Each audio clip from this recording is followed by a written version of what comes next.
మీ బిడ్డ సింగిల్గా వచ్చినా కూడా ఎదుర్కొనేందుకు ఎందుకయ్యా బాబు నీకు ఇంత భయము అని అడుగుతా ఉన్నాను. ఇన్ని నక్కలు ఏకమవుతా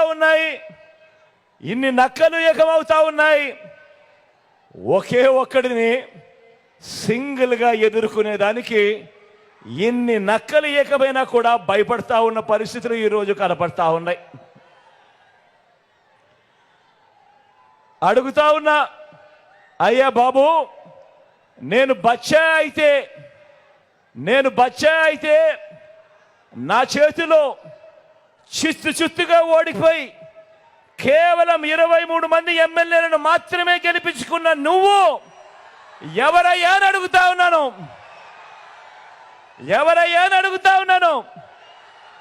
ఓ బాబు నిన్నే అడుగుతున్నా, ఏమనాలి నిన్ను అని అడుగుతా ఉన్నాను.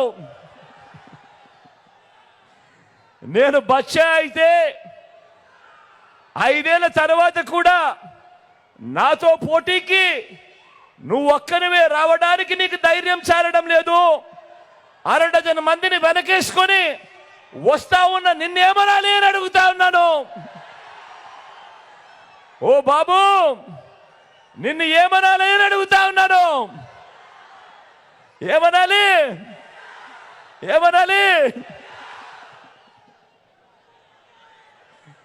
నేను బచ్చా అయితే ఈ 58 నెలల్లో గ్రామానికి, రైతులకి, పేదలకి, అక్క చెల్లెమ్మలకి, పిల్లలకి, అవ్వాతాతలకి, సామాజిక వర్గాలకి నేను చేసిన మంచి, ఇంటింటికి చేసిన అభివృద్ధి నువ్వు 14 ఏళ్ళు సీఎంగా ఉన్నా కూడా ఎందుకు చేయలేకపోయావు అని అడుగుతా ఉన్నాను ఈ చంద్రబాబు నాయుడుని. అయ్యా బాబు ఈ బచ్చా చేసిన పని నువ్వెందుకు ఎందుకు చేయలేకపోయావు? మరి నిన్ను ఏమనాలి అని అడుగుతా ఉన్నాను.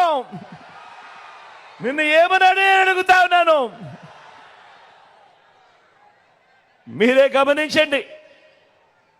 గమనించండి. ఎన్నికల ప్రచారంలో మీ బిడ్డ మీ జగన్ ఏం చెబుతా ఉన్నాడు, ఎన్నికల ప్రచారంలో చంద్రబాబు ఏం చెప్తా ఉన్నాడు అని ఒకసారి గమనించమని అడుగుతా ఉన్నా. మీ జగన్, మీ బిడ్డ ఈ 58 నెలల్లో చేసిన మంచిని చెప్పుకొని ఓటు అడుగుతా ఉన్నాడు.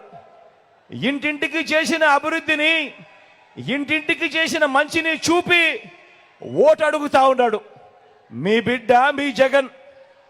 మరి గతంలో ఎప్పుడూ కూడా చూడని విధంగా, గతంలో ఎప్పుడూ జరగని విధంగా మీ బిడ్డ వచ్చిన ఈ 58 నెలల కాలంలోనే, మీ బిడ్డ పాలనలోనే ఏకంగా 2,70,000 కోట్ల రూపాయలు, అంటే 2,70,000 కోట్ల రూపాయలు, మరొక్కసారి చెప్తా ఉన్నాను, ఎక్కడా లంచాలు లేవు, ఎక్కడా వివక్ష లేదు.